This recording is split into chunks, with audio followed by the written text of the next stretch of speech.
Bonjour les amis maquetteux, peintres en tout genre et de tout genre. Voilà. Donc aujourd'hui on va faire là je vais faire une revue de boîte pour une commande client euh, qui concerne donc le Dash 8, donc le Q200 de la compagnie SATA, donc compagnie portugaise. Alors cet avion en fait vole exclusivement sur les Açores principalement, puisqu'il fait la liaison en fait entre les îles. Donc si vous faites une recherche, vous verrez sur la compagnie SATA, vous verrez hein, que en fait le Dash est énormément utilisé et puis c'est un avion sympathique. Donc, ça a été quand même assez difficile assez difficile en fait de récupérer cette maquette, simplement parce que c'est donc en fait la société qui propose cet avion, c'est Eastern Express, donc qui est une entreprise russe.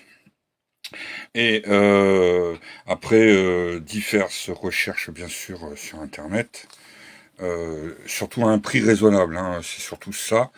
Nous avons enfin trouvé donc à charge au client il a été à charge au client de le commander, hein, tout simplement. Et puis grande surprise, il m'appelle et me dit Will, j'ai ton avion, donc on va, on va attaquer ce petit bébé. Alors, pour moi, ça sera une nouveauté parce que l'échelle, c'est du 1,144. Je n'ai jamais fait je n'ai fait aucun appareil en fait au 1,144. Donc ça va être vraiment une nouveauté. La boîte est simple en fait, hein, on va attaquer la revue. La boîte est simple, c'est une boîte en carton avec une simple étiquette en fait de l'avion sur sa face, enfin sur sa face, hein, tout simplement. Et on fait l'ouverture. Alors, dedans, on a la notice d'assemblage de l'appareil, ainsi que la notice donc pour la pose des décales. Alors, on va commencer donc. Voilà. Par ça. Alors bon, les décales, on va les faire en temps réel, enfin juste après. Donc, je vais peut-être à la limite tout simplement relever. Ouais, voilà. Hop, hop, je bloque. Alors, donc on a donc sur la première page le résumé en fait des grappes proposées dans la boîte, donc qui se compose d'une grappe transparente ici, les ailes, donc l'intrado et l'aile inférieure, donc l'extrado, donc qui est l'intrado, je veux dire, et l'extrado, donc en une partie. Les grappes composant donc la dérive ainsi que la profondeur. La partie moteur, donc qui est x2 en fait. Donc c'est un turboprop, hein, avec donc son hélice et puis quelques ensembles du train d'atterrissage tout simplement. Et on a une grappe comportant donc les deux demi-fuselages. Alors, ensuite, on retourne la page et on commence à voir les instructions de montage. Donc, les instructions de montage commencent par le cockpit. Alors, c'est une lecture qui est très simple et que j'apprécie énormément, puisque quand on regarde là-haut, donc on a l'instruction numéro 1, donc le montage. les pièces donc proposées. Donc ici par exemple on voit que la pièce 33 qui est en fait le siège, voilà, et x2. On passe donc à l'instruction numéro 2, collage. Et ça, c'est pour le train d'atterrissage. Et vous voyez toujours ainsi. Donc, on vous dit en fait les pièces x2 et ainsi de suite. Et puis après, voilà, justement, donc là, voilà ce que je voulais. C'était donc la partie numéro 3 maintenant, qui est collage donc de la partie numéro 2 qui se trouve en fait être le train principal et les pièces donc qui viennent juste derrière, donc 17, 18 et 23 pour ce cas-là, et ainsi de suite, et ainsi de suite, et ainsi de suite. Donc là, donc on commence par le cockpit, le train principal avec le Diablo, le puits de train principal, le train donc des nacelles moteurs. Ça, je sais. Tiens, j'ai pas fait attention à ça. On va voir ce qu'est le numéro 5 un peu plus loin. Tiens, j'ai pas fait gaffe au numéro 5. Donc là, autant pour moi, mais on verra ça. Donc numéro 6, donc on attaque, enfin, on entre en fait le puits de train avant, le cockpit dans l'appareil, on monte donc la pièce transparente représentant donc le pare-brise de l'avion et une partie en fait du fuselage de l'avion. En numéro 7, donc ça c'est le puits de train donc du train de la nacelle moteur. Le 5, alors voilà le 5. Ah d'accord, c'est le turboprop. Enfin en fait c'est la sortie du turboprop. Ok d'accord. Donc on monte la nacelle moteur, on monte donc l'extrado et les deux intrados. On monte la dérive avec son stabilisateur. Et on finit donc par en fait l'assemblage de l'avion au complet. Avec ses hélices, les casseroles d'hélices, donc les nacelles bien sûr. Et puis les différents petits organes, donc antennes, qui viendront composer l'avion. Et donc sur la dernière page, on peut voir en fait les autres organes en fait qui composent en fait l'intrado de l'avion, qui viendront donc s'installer en dernier lieu. Et voilà, donc pour le montage, vous voyez qu'au 144 c'est très très simple. C'est très très simple et puis ben pas si rapide que ça, puisque j'ai étudié quand même les photos avant de lancer tout ça pour expliquer certaines choses qui vont suivre. Voilà. Donc ça c'était pour la partie donc instruction montage. Donc on a donc la partie décale. Qui est relativement simple avec la partie peinture aussi, mais on va voir que au fur et à mesure du montage, vous allez voir, hein, puisqu'on va faire le montage là point par point, qu'en fait il n'y a pas vraiment beaucoup de couleurs à utiliser lors de ce montage. Bon bah ça c'est pour les instructions en fait des décales, hein, tout simplement. Alors, bien sûr, j'ai quand même déjà commencé à regarder. Donc là, on a les décales, donc qui sont composés en fait en deux parties, puisqu'on a une planche principale et on a en fait le logo de cet oiseau. Alors, je sais pas, j'ai pas cherché non plus plus loin que pouvait en fait représenter cet oiseau. Voilà, donc ça, ce sont des décales qui seront apposées sur l'appareil. La planche, alors très très fine, donc laser print en fait. Ce qui est très très surprenant, c'est qu'on n'a vraiment aucun relief. Ça m'a énormément surpris. Donc on va voir à la pose des décales ce que ça va donner. Il va être sûr et certain que de toute façon, pour poser ces décals-là, il faudra absolument faire une couche de vernis brillant.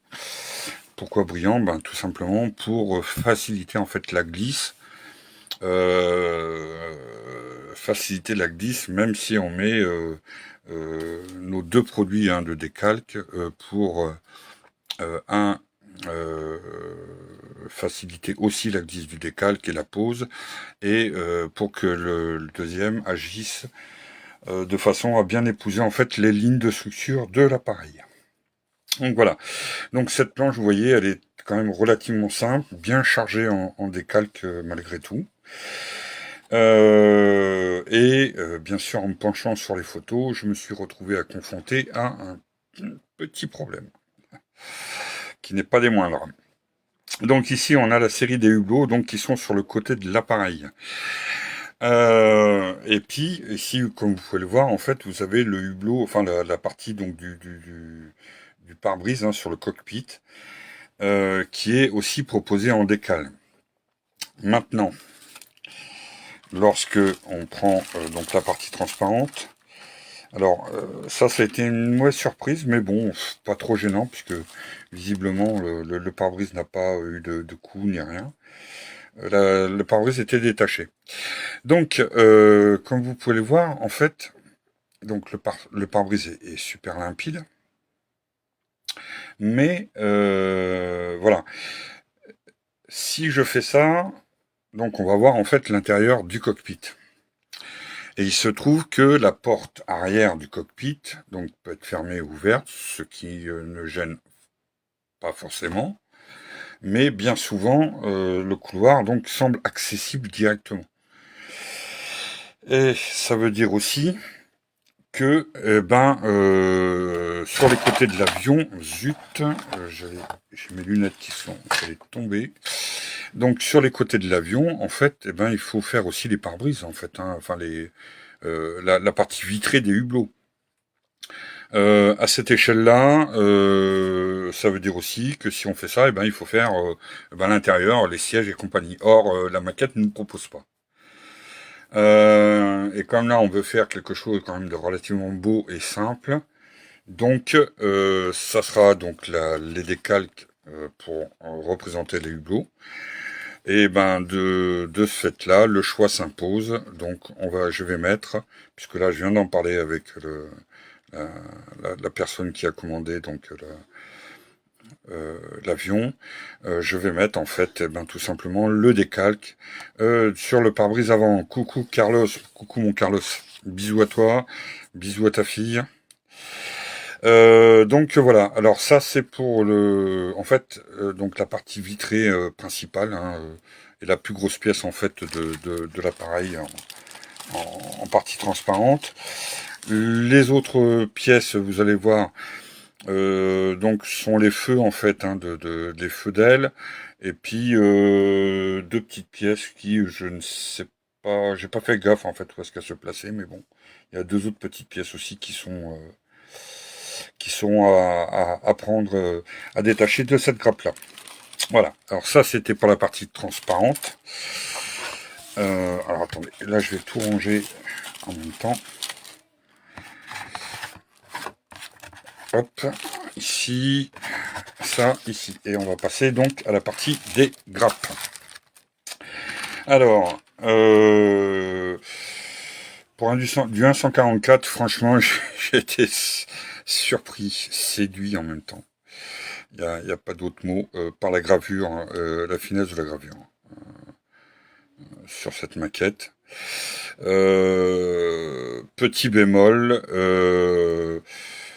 Petit bémol, c'est simplement, il y a un peu de flash. Donc, très léger, mais il y en a quand même. Donc, il va falloir venir poncer délicatement et faire vraiment très très attention à ça. Par exemple, ici, coucou Louis. Donc, Louis Vidonne, qui est présent sur le live, super. Donc, Christelle et Louis Vidonne, le petit matos. Là, il y aura juste un petit morceau de flash hein, pour l'entrée en fait du train principal, du train d'atterrissage avant, je veux dire.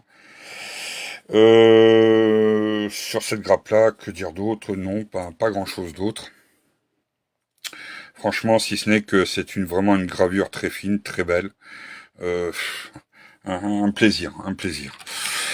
Donc ensuite, on a la part. Je vais faire les deux plus grosses grappes. Voilà, donc les ailes, donc l'extrado et les intrados. Alors là aussi, hein, comme vous pouvez le voir, gravure très très fine, magnifique gravure.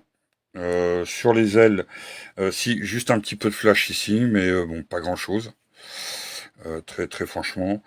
Je m'attendais d'ailleurs à voir les deux côtés, mais non, il n'y a que d'un seul côté. Donc je pense que c'est certainement un décalage du moule, hein, voilà, qui crée ce petit flash là sur le côté. Mais bon.